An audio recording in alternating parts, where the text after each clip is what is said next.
students, my name is Lalit Gautam and I welcome you all on this channel World Student Scope. All right. So हम कर रहे हैं class 11th का chapter vectors, ठीक है, जो बहुत इंपॉर्टेंट है फिजिक्स के लिए, क्लास 11th और 12th. ओके.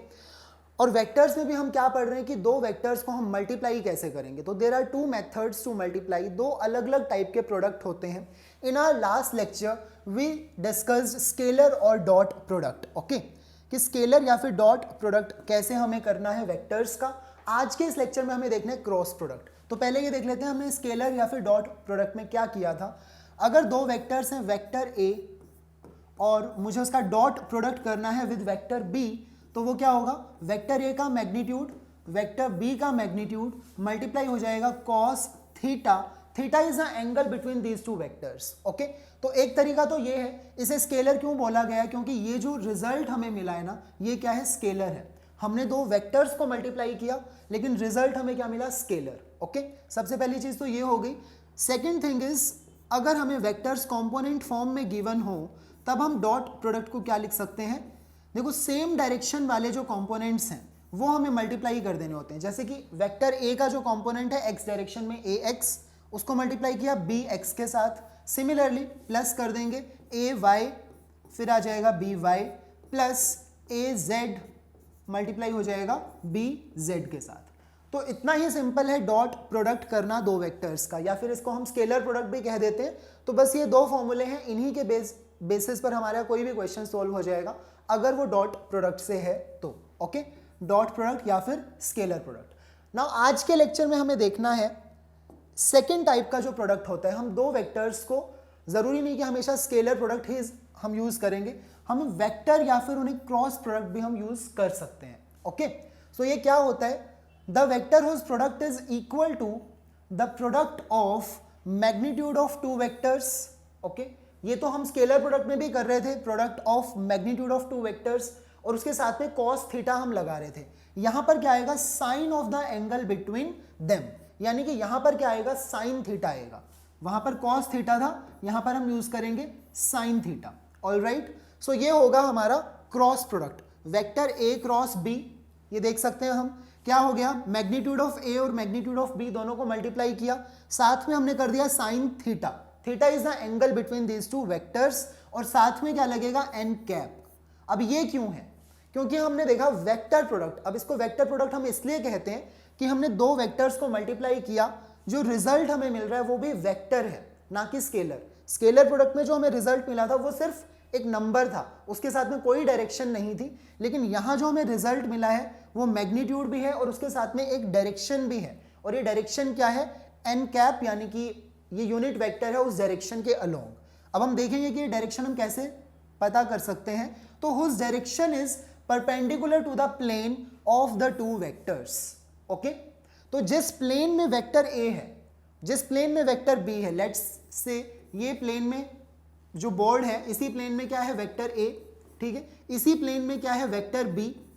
तो ये कह रहे हैं जो रिजल्ट है, ये जो प्रोडक्ट होगा ना, वेक्टर ए क्रॉस बी होगा, तो जो नया वेक्टर है रिजल्ट वाला, ये ना तो इस प्लेन में है ही नहीं, ठीक है, वो दोनों इस प्लेन के क्या है, परपेंडिकुलर है. जैसे ये जो डायरेक्शन है बोर्ड के परपेंडिकुलर आउटवर्ड्स, ये जो डायरेक्शन है वो इस प्लेन के क्या हो गई, परपेंडिकुलर हो गई, राइट. या फिर इनवर्ड्स, अंदर की तरफ भी हो सकता है. तो किसी भी डायरेक्शन में या तो आउटवर्ड या फिर इनवर्ड, वो इस प्लेन के क्या होगा, परपेंडिकुलर होगा, perpendicular to the plane of two vectors. Okay, तो डिफाइन करने को तो नहीं आता है, हमें ये पता होना चाहिए कि वेक्टर प्रोडक्ट होगा क्या exactly. Okay, so A B sine theta, सबसे पहली चीज यहां पर साइन थीटा आता है, ठीक है. N cap is the unit vector along the direction, जो भी हमारा रिजल्टेंट वेक्टर आएगा उसके अलोंग यूनिट वेक्टर है. ओके, ये अब हम देखते हैं डायरेक्शन का जो रोल है, इस पिक्चर से हमें ज्यादा क्लियर हो जाएगा. Okay, so this is vector A, this is vector B, और ये एक प्लेन में है जैसा हम देख सकते हैं. वैसे 3D पिक्चर है लेकिन ऑब्वियसली एक प्लेन में बनाई गई है. So this is the plane of vector A and B. Alright, जब हमने इनको मल्टीप्लाई किया, यानी कि जब हमने क्रॉस प्रोडक्ट किया वेक्टर ए क्रॉस बी, तो जो रिजल्ट है वो देखिए किस डायरेक्शन में, दोनों के परपेंडिकुलर, इस प्लेन के परपेंडिकुलर है. वो वेक्टर ए के भी परपेंडिकुलर है अगर हम देखते हैं, और वो वेक्टर बी के भी परपेंडिकुलर है, दोनों के वो परपेंडिकुलर होना चाहिए. Okay, resultant vector, vector A और वेक्टर बी दोनों के ही परपेंडिकुलर होगा. Alright, theta is the angle between these two vectors, okay.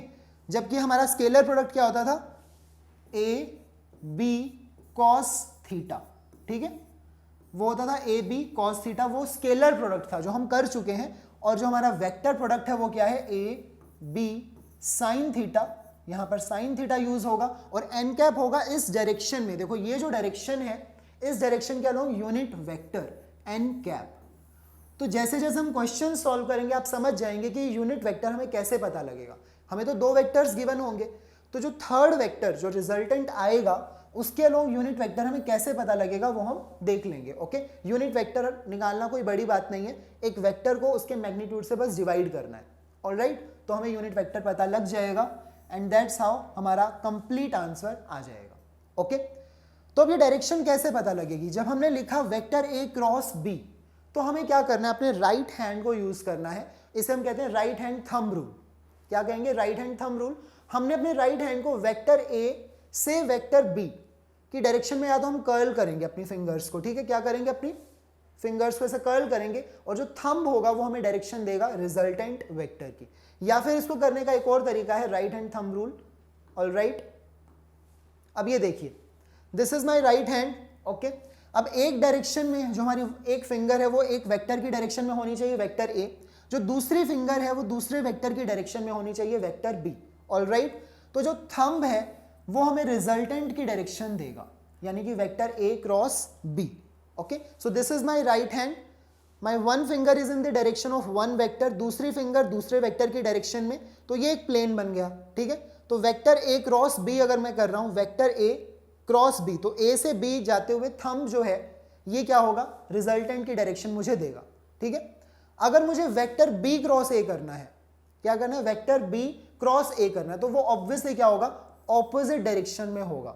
आप वेक्टर बी से ए अपनी फिंगर्स को कर्ल कर सकते हो, थंब ऑपोजिट डायरेक्शन में पॉइंट करेगा, ओके। तो किसी भी तरीके से आप समझ सकते हो, या तो अपनी फिंगर्स को कर्ल करना है, ठीक है, एक वेक्टर से दूसरे वेक्टर की डायरेक्शन में।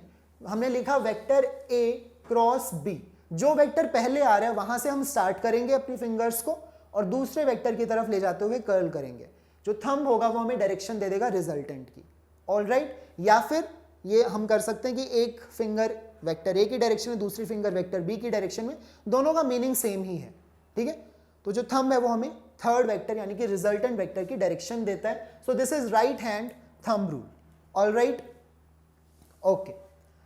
अब हम देखते हैं ज्योमेट्रिकल इंटरप्रिटेशन ऑफ वेक्टर या फिर क्रॉस प्रोडक्ट। अब इसका ज्योमेट्रिकल इंटरप्रिटेशन से मीनिंग ये है कि फिजिकल सिग्निफिकेंस क्या है। हमें पता है कि अगर हम करते हैं वेक्टर ए क्रॉस बी तो वो क्या है, A B sine theta N cap, okay. तो एन कैप तो चलो वो डायरेक्शन हो गई जहां पर ये रिजल्टेंट होगा, लेकिन जो हम लिख रहे हैं ए बी साइन थीटा, अगर हम सिर्फ इस मैग्नीट्यूड की बात करें, है ना, ये तो जस्ट एक मैग्नीट्यूड है, डायरेक्शन तो इसके पास है, यूनिट वेक्टर के पास है ना। तो ये जो ए बी साइन थीटा इसका मीनिंग क्या है, ओके। सो अब now this is vector B, this is vector A, ये दो वेक्टर्स हो गए हमारे, दोनों के बीच में एंगल कितना है, थीटा, ऑलराइट। तो अगर ये वेक्टर ए है, ये जो है वेक्टर ए है, तो मैं कह सकता हूं इसका मैग्नीट्यूड मैं सिर्फ सिंपली ए से रिप्रेजेंट कर सकता हूं, राइट। ये एंगल थीटा है ना। तो अब सिंपल ट्रिग्नोमेट्री लगाकर हम ये परपेंडिकुलर क्या कर सकते हैं, निकाल सकते हैं, है ना। तो ये परपेंडिकुलर क्या हो जाएगी, this perpendicular will be A sine theta, this is the length of this perpendicular, A sine theta. अगर हमारा जो बेस है वो किसके इक्वल है, वेक्टर बी, अगर हम इसे लिख रहे हैं तो इसका मैग्नीट्यूड होगा सिर्फ बी, बस वेक्टर लगाने की जरूरत नहीं है, ऊपर एरो हम नहीं दिखाएंगे, तो दैट मीन्स हम उसके मैग्नीट्यूड की बात कर रहे हैं, ठीक है। यहां पर भी सेम चीज, हमने वेक्टर नहीं लगाया तो हम उसके मैग्नीट्यूड की बात कर रहे हैं। अब एक पैरेललोग्राम का एरिया कैसे फाइंड आउट करते हैं, याद करो आपने किया है area of parallelogram. Area of parallelogram क्या होता है, बेस को हमें मल्टीप्लाई करना होता है परपेंडिकुलर से, है ना। तो बेस क्या है यहां पर, A B, base is A B, उसे मल्टीप्लाई करना पड़ेगा परपेंडिकुलर यानी कि डी से लेकर E, D E, okay. Now I know what is A B, ये जो लेंथ है वो किसके इक्वल है, वो लेंथ किसके इक्वल है, बी के इक्वल है। So I will write this small b, ये बेस के लिए हो गया, और जो परपेंडिकुलर है डी ई, ये हमने अभी अभी फाइंड आउट की कितनी है, a साइन थीटा। सो ये क्या हो जाएगा, मल्टीप्लाई हो जाएगा a साइन थीटा से। तो अभी तो हम देखो सिर्फ मैग्नीट्यूड की बात कर रहे हैं, इसमें हम कैसे भी लिख सकते हैं बी ए साइन थीटा या फिर ए बी साइन थीटा, वो एक ही बात है।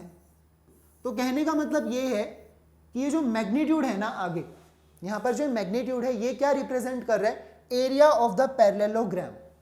ये दोनों वेक्टर्स, वेक्टर ए और वेक्टर बी क्या बनाते हैं, एक पैरेललोग्राम कंप्लीट करते हैं हमारा, ठीक है।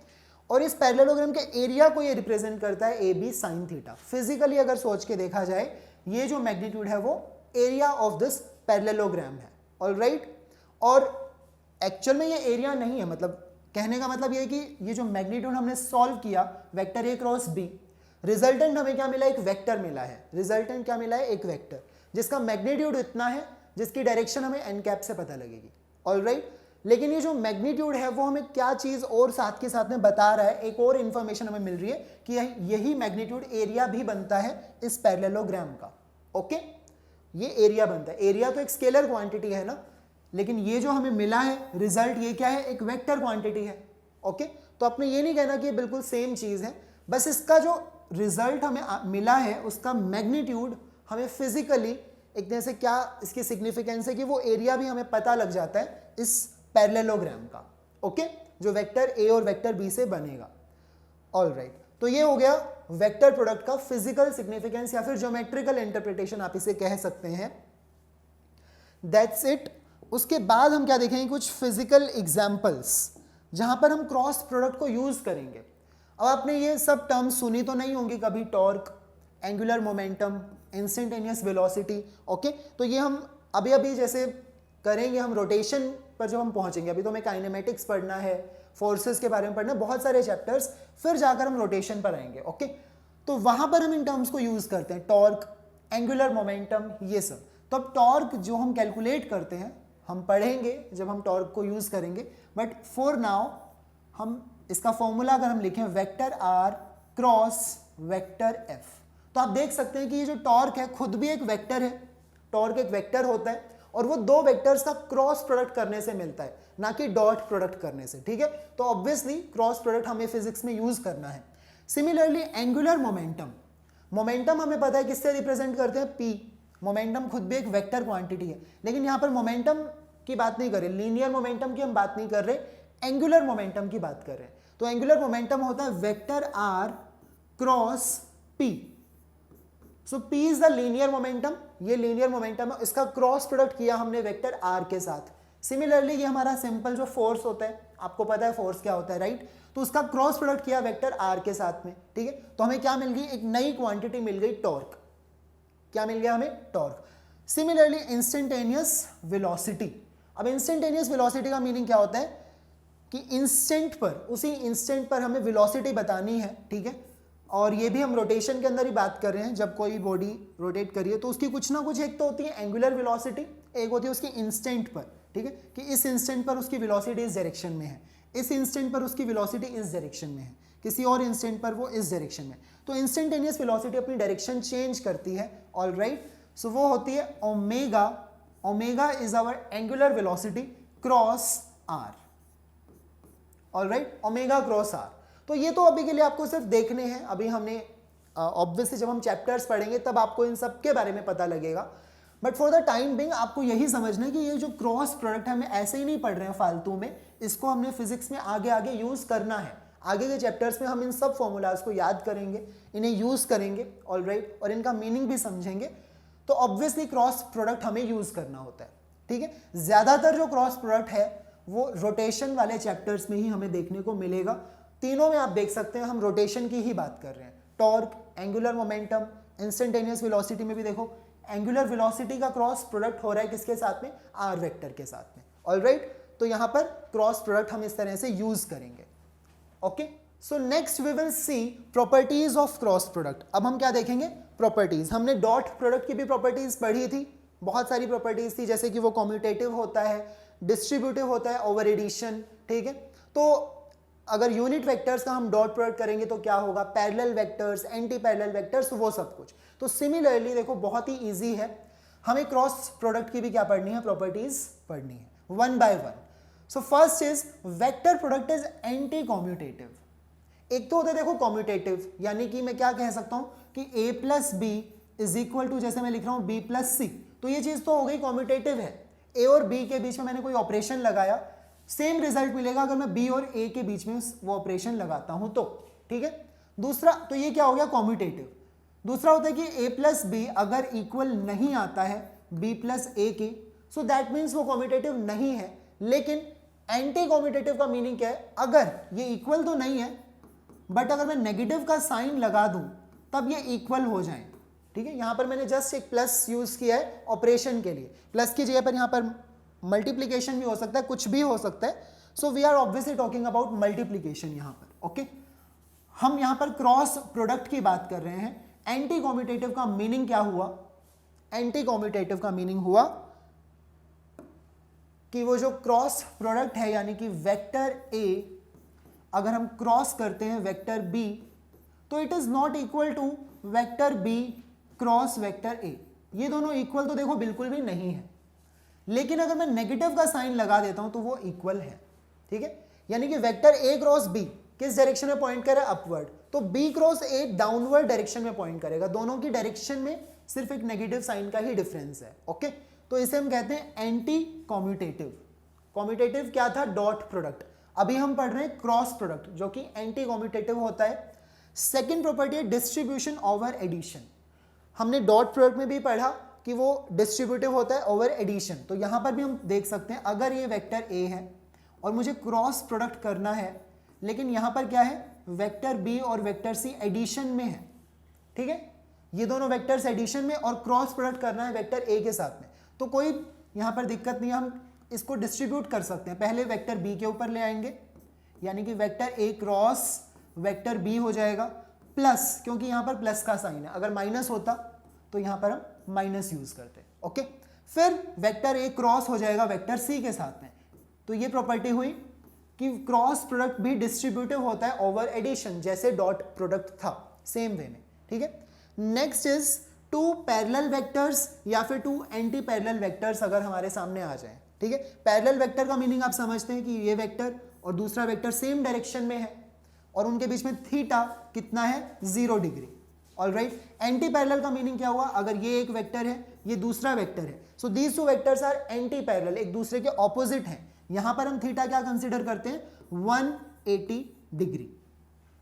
ओके, तो अगर हम ऐसे किसी भी वेक्टर पेयर का, ये है पैरेलल वेक्टर्स का पेयर और ये है एंटी पैरेलल वेक्टर्स का पेयर, अगर हम यहां पर क्रॉस प्रोडक्ट करेंगे ऐसे किसी भी वेक्टर का, वेक्टर ए क्रॉस बी, चाहे वो पैरेलल हो या फिर वो एंटी पैरेलल हो, दोनों पर देखो साइन 0 डिग्री पर क्या होता है, 0 होता है. साइन 180 डिग्री पर भी क्या होता है, 0 ही होता है. और क्रॉस प्रोडक्ट में साइन थीटा ही यूज होता है. सो ऑब्वियसली ये जो रिजल्ट है वो 0 के इक्वल आएगा, चाहे हम साइन 0 डिग्री से देखें या फिर साइन 180 डिग्री हो, कुछ भी हो, रिजल्ट हमें क्या मिलेगा, 0, अगर हमारे वेक्टर्स पैरेलल हैं या फिर एंटी पैरेलल हैं तो. ठीक है, next is two mutually perpendicular vectors. ये तो हो गया पैरेलल और एंटी पैरेलल के बारे में, राइट. लेकिन अगर वो दोनों वेक्टर्स क्या है, म्यूचुअली परपेंडिकुलर है. For example this is vector ए और इसके परपेंडिकुलर डायरेक्शन में है वेक्टर बी, है ना, ऐसा कुछ. एक वेक्टर है मान लीजिए नॉर्थ डायरेक्शन में, दूसरा वेक्टर है लेट्स से ईस्ट डायरेक्शन में, तो ये कैसे वेक्टर्स हुए, परपेंडिकुलर वेक्टर्स. और अब मुझे क्या करना है, क्रॉस प्रोडक्ट करना है. तो यहां पर तो 0 नहीं होगा, यहां पर क्या होगा, वेक्टर ए क्रॉस बी जब हम करेंगे, एंगल इन दोनों के बीच में 90 डिग्री है और साइन अगर हम देखते हैं 90 पर कितना होता है, 1 के इक्वल होता है, राइट. Sign 90 degree is 1. तो यहां पर क्या करेंगे, वेक्टर ए क्रॉस बी में हमने लिखना होता है ए बी साइन 90 डिग्री, यानी कि angle between these two vectors. Direction क्या होगी, देखो वेक्टर ए से वेक्टर बी हमें अपनी फिंगर्स को, राइट हैंड के फिंगर्स को कर्ल करना है. थंब अपने आप मुझे डायरेक्शन दे देगा रिजल्टेंट की, तो वो क्या है, बोर्ड के बाहर. ठीक है, आउटवर्ड डायरेक्शन, तो उसको मैं सिंपली एन कैप से रिप्रेजेंट करूंगा. My final result is just A B, क्योंकि साइन 90 डिग्री तो 1 होता है, एन कैप हम लगा लेते हैं. ठीक है, तो ये हमारा फाइनल रिजल्ट हो जाएगा अगर हम दो परपेंडिकुलर वेक्टर्स को मल्टीप्लाई कर रहे हैं, यानी कि क्रॉस प्रोडक्ट कर रहे हैं.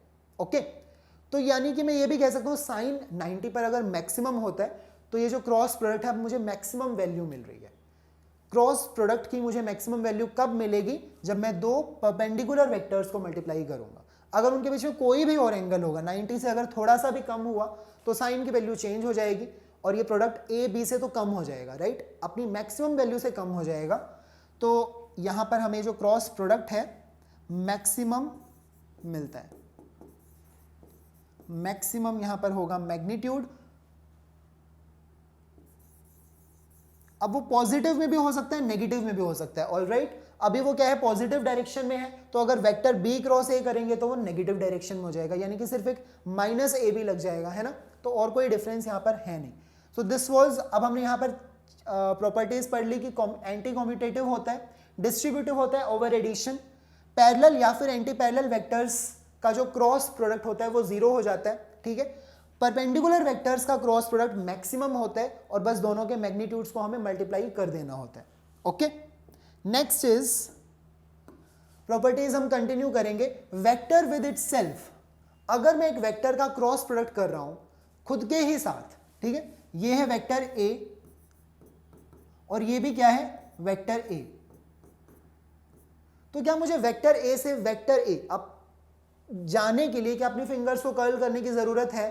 नहीं, वो तो सेम डायरेक्शन में है obviously. So vector A cross vector ए, तो हमें पता है कि ये दोनों पैरेलल वेक्टर्स हैं, जब खुद के साथ में हम कर रहे हैं तो वो पैरेलल हो गए, तो यानी कि रिजल्ट क्या होगा, जीरो। तो एक वेक्टर का खुद के साथ क्रॉस प्रोडक्ट क्या होगा, जीरो होगा। Orthogonal unit vectors, okay, orthogonal unit vectors किन्हें कहा जाता है? ये हम कहते हैं आई कैप, जे कैप एंड के कैप, ओके। इन वेक्टर्स को हम क्या कहते हैं, ऑर्थोगोनल यूनिट वेक्टर्स। ये तो आपको पता ही है कि ये यूनिट वेक्टर्स हैं। आई कैप एक्स डायरेक्शन में, जे कैप वाई डायरेक्शन में और के कैप किस डायरेक्शन में होगा, जेड डायरेक्शन में, ओके। तो हम इन्हें कहते हैं ऑर्थोगोनल यूनिट वेक्टर्स, इनका नाम है। ऑर्थोगोनल वर्ड का भी अपना एक मीनिंग है, ऑलराइट। सो आई कैप, जे कैप और के कैप की यहां पर बात हो रही है। तो यहां पर हम देखते हैं कि अगर मैं आई कैप को क्रॉस प्रोडक्ट करता हूं खुद के साथ तो वो क्या आना चाहिए। अभी अभी हमने देखा है एक वेक्टर का खुद के साथ क्रॉस प्रोडक्ट क्या होता है, जीरो। सिमिलरली जे कैप का अगर मैं खुद के साथ करूं, सिमिलरली अगर मैं के कैप का क्रॉस प्रोडक्ट खुद के साथ करता हूं तो my result will be zero.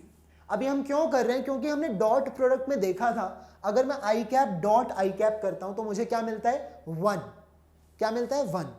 लेकिन जब मैं आई कैप क्रॉस आई कैप करूंगा तो मुझे क्या मिलेगा, जीरो। क्रॉस प्रोडक्ट में मुझे यहां पर कुछ नहीं मिलने वाला, डॉट प्रोडक्ट में मुझे वन मिलेगा, ओके। फिर हमने देखा था आई कैप, चलो अब खुद के साथ तो हो गया, अब हम देखते हैं आई कैप क्रॉस अगर मुझे जे कैप करना पड़े, ठीक है, आई कैप क्रॉस जे कैप। अब इसे क्या करेंगे हम समझने के लिए, इसको हम ऐसे लिख लेंगे आई जे के, और एक बार फिर से लिख लेते हैं आई जे के, ठीक है। सो जब हम आई और जे का क्रॉस प्रोडक्ट करें तो हमें रिजल्ट क्या मिलेगा, के, रिजल्ट क्या मिलेगा, के cap. So I cap cross j cap, result will be के कैप, ठीक है। आप खुद ही देखो आई कैप का मीनिंग क्या है, एक्स डायरेक्शन के अलोंग यूनिट वेक्टर, ये एक्स डायरेक्शन है, ठीक है।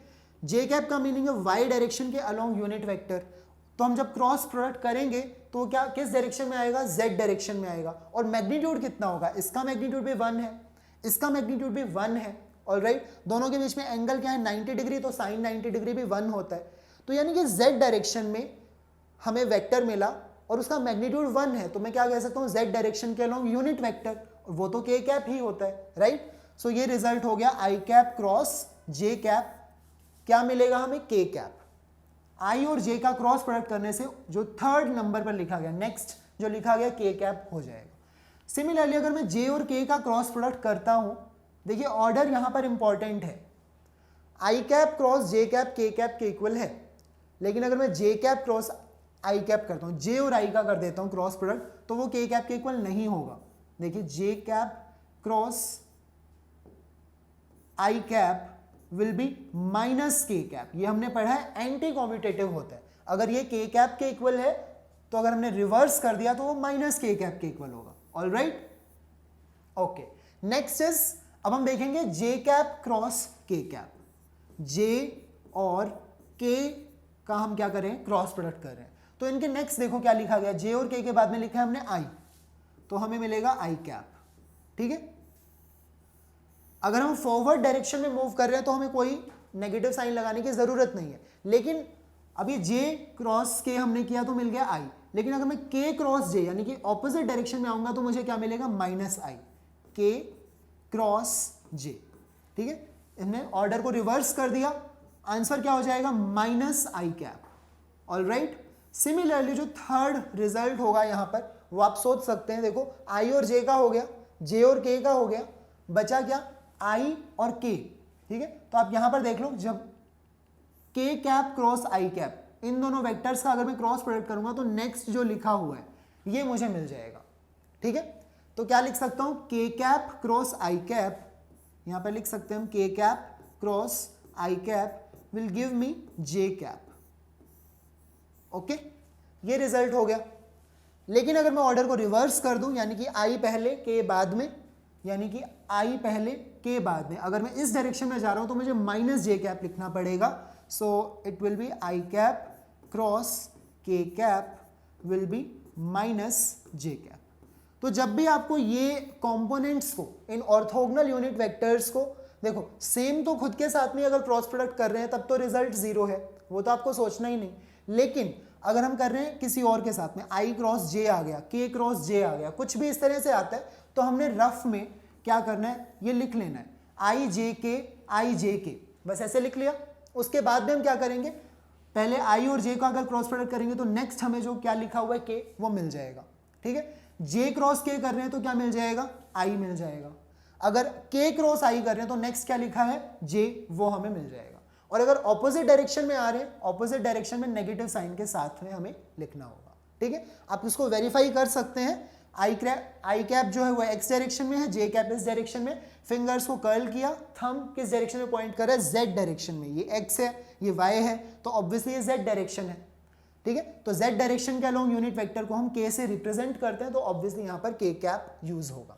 क्लियर है, चलिए नेक्स्ट प्रॉपर्टी, तो ये प्रॉपर्टी बहुत इंपॉर्टेंट है, इसको अच्छे से समझना है और इसे हम सबसे ज्यादा यूज करते हैं। Next is sine of angle between two vectors. Sine of angle between two vectors, ऐसा क्यों, जैसे हमने डॉट प्रोडक्ट किया था तो हम वहां पर कॉस ऑफ द एंगल यानी कि कॉस थीटा निकाल सकते हैं आसानी से, तो यहां पर हम साइन थीटा निकाल सकते हैं। हमें पता है कि यहां पर मैं लिख देता हूं वेक्टर ए क्रॉस बी, जो हमारा जनरल रिजल्ट है वो तो देखो यही है, A B sine theta. Alright, और फिर एन कैप चलो डायरेक्शन के लिए हम लगाते हैं। ठीक है, तो अगर मुझे साइन थीटा जानना है, अगर मुझे साइन थीटा जानना है तो मुझे क्या करना होगा, vector I will write sine theta will be equal to, किसके इक्वल होगा, वेक्टर ए क्रॉस बी के नीचे में क्या ले जाऊं, ए बी को डिनोमिनेटर में हम कर देंगे, राइट, क्रॉस मल्टीप्लीकेशन। सो यहां पर है vector A cross vector B, वही सेम चीज, उसके डिनोमिनेटर में क्या आ गया, ए बी, यानी कि A magnitude of vector A magnitude of vector B. Alright, so vector divided by its magnitude, ये वेक्टर है और ये इसका मैग्नीट्यूड है, ये क्या बन जाता है, यूनिट वेक्टर बन जाता है। Similarly vector divided by its magnitude क्या बन जाता है, यूनिट वेक्टर। और यूनिट वेक्टर को हम कैसे रिप्रेजेंट करते हैं, कैप लगाकर, ये बन गया ए कैप, बीच में क्या आएगा, क्रॉस, क्योंकि क्रॉस है, और ये हो जाएगा बी कैप। ठीक है, तो कहने का मतलब ये है कि अगर तो मुझे दो वेक्टर्स के बीच में जो एंगल है थीटा, उसका कॉस थीटा अगर निकालना है तो मैं A cap dot B cap करूंगा, यानी कि इन दोनों का डॉट प्रोडक्ट करेंगे। लेकिन अगर साइन थीटा चाहिए तो हम क्या करेंगे, क्रॉस प्रोडक्ट करेंगे, यूनिट वेक्टर्स का हम क्रॉस प्रोडक्ट करेंगे। ओके, तो ये हो गई हमारी। Next is unit vectors perpendicular to the plane of two vectors. Unit vectors perpendicular to the plane of two vectors क्या होगा, हम यहां पर इजीली फाइंड आउट कर सकते हैं। इसको हम देखते हैं नेक्स्ट पेज में, यहां पे स्पेस, और I should clear this one. Okay,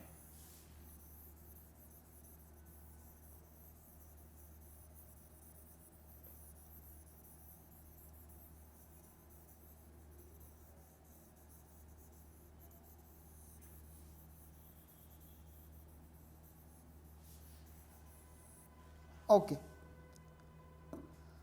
so unit vector perpendicular to the plane of two vectors हम कैसे निकाल सकते हैं ये देखेंगे। अगर ये है वेक्टर ए, ये हमारा कोई वेक्टर बी है, ठीक है, तो हमने देखा कि जो प्रोडक्ट होगा vector A cross B, vector A cross vector B will be A B sine theta N cap. वही सेम चीज मैंने लिखी है जो हमारा जनरल रिजल्ट है, ठीक है। और एन कैप हमने कहा है, एन कैप हमने क्या कहा, डायरेक्शन यूनिट वेक्टर है परपेंडिकुलर, ना तो वो वेक्टर ए की डायरेक्शन में ना वो वेक्टर बी की डायरेक्शन में। जो हमारा रिजल्ट आया है वो किस डायरेक्शन में है, इन दोनों के प्लेन के परपेंडिकुलर, ये हम पढ़ चुके हैं ऑलरेडी, ठीक है। सो जो हमारा रिजल्ट आया वो परपेंडिकुलर है और एन कैप उसकी डायरेक्शन में एक यूनिट वेक्टर है। तो हम एन कैप को क्या लिख सकते हैं, N cap will be vector A cross vector B, ये एज इट इज रहेगा, और ए बी साइन थीटा को हम क्या कर देंगे इसके डिनोमिनेटर में, यहां पर ए बी साइन थीटा। तो यहां पर क्या बचा, सिर्फ और सिर्फ एन कैप। तो इसे हम सॉल्व करेंगे ना, जब वेक्टर ए क्रॉस बी कर लिया, उसको ए बी से डिवाइड किया और sine theta, A B sine theta से हमने उसको डिवाइड किया। सो जो रिजल्ट मिलेगा वो भी एक वेक्टर होगा और वो एक यूनिट वेक्टर होगा, ठीक है। तो ऑब्वियसली वो एन कैप जो है किस डायरेक्शन में है, दोनों वेक्टर्स के परपेंडिकुलर, जिस प्लेन में दोनों वेक्टर्स लाई कर रहे हैं उसके परपेंडिकुलर डायरेक्शन में लाई कर रहे हैं। तो this is unit vector perpendicular to the plane of two vectors. इन दोनों वेक्टर्स का प्लेन यही है जो बोर्ड वाला प्लेन है, और इसके परपेंडिकुलर डायरेक्शन हुई या तो आउटवर्ड या फिर इनवर्ड्स। ओके, सो इस तरह से हम यूनिट वेक्टर फाइंड आउट कर सकते हैं। Next is vector product in component form. Okay, so component form से मीनिंग क्या है, हमें पता है कि वेक्टर को उसकी कंपोनेंट फॉर्म में लिखा जा सकता है। अब वेक्टर ए हमें कैसे मिल सकता है कंपोनेंट फॉर्म में, उसका एक्स कंपोनेंट होगा ए एक्स, साथ में क्या लग जाएगा आई कैप, फिर होगा ए वाई, साथ में लगेगा j cap, and then a z, और साथ में होगा के कैप, ठीक है। सो ये हो गया वेक्टर अपनी कंपोनेंट फॉर्म में। ये कंपोनेंट है एक्स डायरेक्शन में, ये कंपोनेंट है वाई डायरेक्शन में, ये कंपोनेंट है जेड डायरेक्शन में। सिमिलरली अगर कोई दूसरा वेक्टर है बी, वो भी अगर हमें कंपोनेंट फॉर्म में दिया है बी एक्स आई कैप प्लस बी वाई जे कैप प्लस बी जेड के कैप। ओके, तो आपको पता है कंपोनेंट फॉर्म यही होती है, इस तरह से हम कंपोनेंट फॉर्म में रिप्रेजेंट कर सकते हैं। डॉट प्रोडक्ट भी हमने देखा था कैसे किया जाता है कंपोनेंट फॉर्म में, तो हमें सिंपली सेम डायरेक्शन वाले कंपोनेंट्स को मल्टीप्लाई करना होता है और हम ऐड कर देते हैं, राइट। लेकिन जब हम क्रॉस प्रोडक्ट करेंगे तो थोड़ा सा वो ट्रिकी है। अब उसको हमने कैसे सॉल्व करना है, मुझे करना क्या है, vector A cross vector B, दोनों का क्रॉस प्रोडक्ट करना है। डॉट प्रोडक्ट तो देखो बहुत सिंपल था, सेम डायरेक्शन वाले कंपोनेंट्स। अब जब इसे सॉल्व करेंगे, देखो आपने क्या करना है, सच में इस वेक्टर ए को हम यहाँ पर लिखेंगे और फिर हम वेक्टर बी को लिखेंगे और क्रॉस प्रोडक्ट करेंगे, यानी कि जो फर्स्ट टर्म है, अब इसकी जो फर्स्ट टर्म है वो सबसे मल्टीप्लाई होगी, सबके साथ में उसका क्या होगा, क्रॉस प्रोडक्ट होगा। अब हमें पता है कि जब आई कैप क्रॉस आई कैप होगा तो वो तो जीरो हो जाता है, यानी कि सेम डायरेक्शन वाले कंपोनेंट्स यहाँ पर मैटर नहीं करेंगे, वो कैंसिल हो जाएंगे, या फिर हम कह सकते हैं जीरो मिलेगा, क्योंकि अभी अभी हमने पढ़ा i cap cross i cap is zero. Similarly j cap cross j cap is zero, ये हम कर चुके हैं। सिमिलरली के कैप और के कैप का भी क्रॉस प्रोडक्ट जीरो होगा। तो सेम डायरेक्शन वाले कंपोनेंट्स यहाँ पर जीरो रिजल्ट देंगे। लेकिन जब आई कैप का क्रॉस प्रोडक्ट होगा जे कैप के साथ, यानी कि आई कैप क्रॉस जे कैप, तब हमने देखा था हमें क्या करना है, एक बार के लिए लिख लेना है आई जे के उस फॉर्म में, आई जे के, एक बार फिर से आई जे और के, ठीक है। तो अब मैं कर रहा हूं आई क्रॉस जे, आई क्रॉस जे का रिजल्ट क्या होगा, के, जो उसके बाद में लिखा गया, ठीक है। तो जब मैं इस कंपोनेंट को आई क्रॉस जे यहां पर करूंगा तो मुझे क्या मिलेगा, ए एक्स बी वाई मल्टीप्लाई हो जाएंगे और आई क्रॉस जे होगा, उससे मुझे रिजल्ट मिलेगा के कैप, ठीक है। सिमिलरली देखो, जब मेरा जे कैप वाला कंपोनेंट है, आई कैप से मल्टीप्लाई होगा, क्रॉस प्रोडक्ट जे क्रॉस आई, तो देखो जे क्रॉस आई करना है, यानी कि इस डायरेक्शन में जे क्रॉस आई से मुझे क्या मिलेगा, माइनस के कैप मिलेगा, ठीक है। सो इस तरह से हमें हर एक कंपोनेंट को सबसे मल्टीप्लाई करना है, जैसा हम नॉर्मल मल्टीप्लिकेशन करते हैं, लेकिन हमें पता है कि सेम डायरेक्शन वाले कंपोनेंट से हमें रिजल्ट जीरो मिलेगा और जो बाकी मल्टीप्लाई होंगे उनसे हमें कुछ ना कुछ रिजल्ट मिल जाएगा, है ना। सो ये चीज़ होने वाली है। तो ये काफ़ी एक लंबी सी एक इक्वेशन मिल जाती है जो बुक्स में हम देखते भी हैं, लिखी होती है, right. So now I am writing directly the trick जो हम यूज़ करते हैं सॉल्व करने के लिए। अब इसको हम कैसे ईजिली याद कर सकते हैं, क्योंकि वो इक्वेशन तो हमें कभी लर्न नहीं होगी जो बुक्स में डायरेक्टली लिखी होती है, फिर वो एक दूसरा मेथड दिया होता है ना, तो हम वो मेथड देखेंगे वेक्टर ए क्रॉस बी को सॉल्व करने का। हमें क्या करना है, एक ये बॉक्स जिसको मैट्रिक्स मेथड भी कहते हैं, ठीक है, बना लेना है। पहले हम देखो आई कैप, जे कैप और के कैप, ये तीन कंपोनेंट्स है ना हमारे यूनिट वेक्टर, इन्हीं को लिखेंगे आई कैप, जे कैप और के कैप। ओके, अब देखिए वेक्टर ए के कंपोनेंट्स क्या हैं, ए एक्स, ए वाई और ए जेड। तो हम क्या लिखेंगे, ए एक्स, ए वाई और फिर आ जाएगा ए जेड, ठीक है। फिर क्या आएगा यहाँ पर, वेक्टर बी के components B X, B Y और बी जेड। जो वेक्टर पहले लिखा गया है उस वेक्टर के कंपोनेंट्स हम पहले लिखेंगे, जो वेक्टर बाद में लिखा गया उसके कंपोनेंट्स हम बाद में लिखेंगे, ठीक है। अब यहीं से हमें क्या मिल जाएगा, हमारा रिजल्ट मिल जाएगा। अब देखिए हमें क्या करना है, सबसे पहले हम देखेंगे आई कैप। आई कैप के साथ में क्या, ये तो यूनिट वेक्टर हो गया ना, अब इसका कंपोनेंट क्या है, जो रिजल्टेंट वेक्टर है उसका आई कैप डायरेक्शन में क्या कंपोनेंट है ये देखना है। तो जब हम आई कैप को देख रहे हैं ना, तो हमने इस डायरेक्शन को और इस डायरेक्शन को भूल जाना है, ठीक है। ये वाली रो और ये वाले कॉलम को आप छोड़ देंगे तो बचा क्या, सिर्फ ये वाला पार्ट, ठीक है। इसमें हम क्या करेंगे, ए वाई को मल्टीप्लाई करेंगे बी जेड से और बी वाई को मल्टीप्लाई करेंगे ए जेड से, और दोनों को क्या कर देंगे, सब्ट्रैक्ट। सो ए वाई बी जेड, ए वाई बी जेड, इस तरह से मल्टीप्लाई किया, माइनस करेंगे, माइनस बी वाई मल्टीप्लाई हो रहा है ए जेड से। ऑलराइट, तो ये देखो सॉल्व करेंगे और ये क्या हो जाएगा, कंपोनेंट हो जाएगा आई कैप डायरेक्शन के अलोंग, ठीक है। सिमिलरली अब देखो जे कैप डायरेक्शन के अलोंग भी जानना है, कंपोनेंट क्या होगा जे कैप डायरेक्शन के अलोंग। तो अब मैं इसे इरेज कर देता हूं, ये जो हमने क्रॉस किया था। अब हमें क्या जानना है, जे कैप डायरेक्शन में हमारा जो रिजल्टेंट है वेक्टर ए क्रॉस बी, उसका क्या कंपोनेंट है जे कैप डायरेक्शन में। ओके, ये भी हम इरेज कर देते हैं। ओके, सो जब जे कैप डायरेक्शन के अलोंग जानना है तो देखो हमें ये वाली रो भूल जानी है और ये वाले कॉलम को हमने भूल जाना है, ठीक है। सो मैं यहां पर लिख देता हूं प्लस जे कैप। अब यहां पर लिखेंगे इसका कंपोनेंट। तो अब पिछली बार हमने क्या किया था, इस कंपोनेंट को इससे मल्टीप्लाई किया, ठीक है, फिर हमने इस कंपोनेंट को इससे मल्टीप्लाई किया और दोनों को सब्ट्रैक्ट कर दिया। तो जे कैप के लिए यहां पर मैं स्टार लगा रहा हूं, जे कैप के लिए, ठीक है। हमने ये नहीं करना, हमें a x b z minus b x a z नहीं करना, बस इसका ऑपोजिट करना है। कई बार क्या करते हैं, या तो वो स्टार्टिंग में यहीं पर नेगेटिव साइन लगा देते हैं, वो ज़्यादा बेटर रहता है वैसे, या फिर हम क्या कह सकते हैं, इसमें आपने रिवर्स ऑर्डर में चलना है। पहले हम क्या करेंगे, बी एक्स ए जेड, ठीक है, ऊपर से नीचे नहीं, पहले नीचे से ऊपर, B x a Z multiply करेंगे बी एक्स ए जेड और फिर माइनस करेंगे ए एक्स बी जेड को। ओके, इसे आप किसी भी तरह से समझ सकते हैं, जैसे अभी मैंने बोला, या तो आप ऐसे कर सकते हैं, या फिर अगर आपको वही करना है कि इसी ऑर्डर में मुझे ये दोनों मल्टीप्लाई करने हैं, फिर माइनस करना है इन दोनों को मल्टीप्लाई करके, तो बाहर एक नेगेटिव साइन पहले ही लगा लो, है ना। अगर मैं ये ऑर्डर रिवर्स करना चाहता हूं तो यहां पर मैं एक माइनस साइन का लगा लूंगा, ठीक है, तो वो सेम ही चीज है। तो इस तरह से हो गया जे कैप का कंपोनेंट, आई कैप भी आ गया, जे कैप भी आ गया। लास्ट अब क्या बचा, के कैप। तो उसके लिए हमें क्या करना होगा, now we will see for K cap. अब मुझे कंपोनेंट फाइंड आउट करना है के कैप का। सो हम के कैप को अपना मार्क कर लेते हैं, ये वाली रो हमें छोड़ देनी है और ये वाला कॉलम हमें छोड़ देना है, ठीक है। तो यहां पर हम लिख लेते हैं प्लस के कैप। ओके, और अब इसका कंपोनेंट हमें देखना है, तो फर्स्ट जो ये रो है इसे छोड़ दिया और इसका कॉलम भी हमने छोड़ दिया, ठीक है। फिर हमने क्या करना है, सेम वही चीज रिपीट करनी है, ए एक्स को मल्टीप्लाई किया बी वाई से और बी एक्स को मल्टीप्लाई किया ए वाई से।